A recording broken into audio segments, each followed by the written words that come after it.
I'm fascinated by drummers. I think drummers are amazing. They're in the driver's seat. They're holding everything together. If the drummer speeds up, the band speeds up. They slow down, the band slows down. If the drummer gets off beat, most likely it's going to throw somebody else off in the band. Elf. I had a toy drum set when I was very little. Not because I was even interested in playing the drums. It was just a toy to me. And I kind of figured out that I was making these little patterns on the drum kit. I kept them going. I kept looping them. And it was very consistent. So I quickly figured out, I was like, you know what? Not everybody can just naturally sit down and do this. So that's when I realized that I could possibly be a good drummer because I had, natural rhythm and that sort of thing.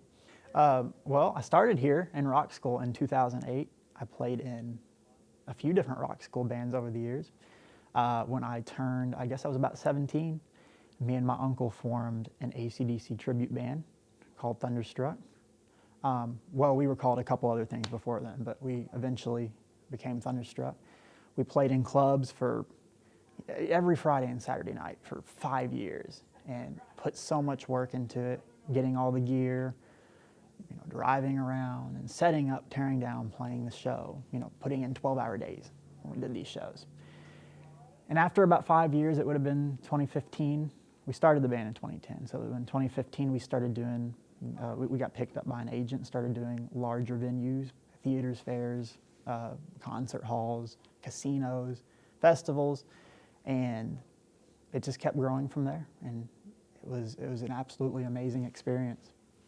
Well, aside from being able to show them the skills they need to become proficient on the drums, I can also talk to them about life on the road, about, stage fright. If they're like, oh, I really want to play in a band, but I'm scared to play in front of people. And just what that life is like and how to overcome certain obstacles, because that's all super important. It's not just necessarily teaching somebody how to play the drums. It's having discussions about other things that come with it, like playing in a band, playing to a large crowd, playing to a small crowd, and how you react to that. Like, for example, a lot of bands, they get to a gig, very small crowd, and they're like, oh, this is a bummer. I'm not going to put on my best show tonight. But I don't care if there's 2 people or 5,000 people. Go out there, perform like there's 10,000 people every single time.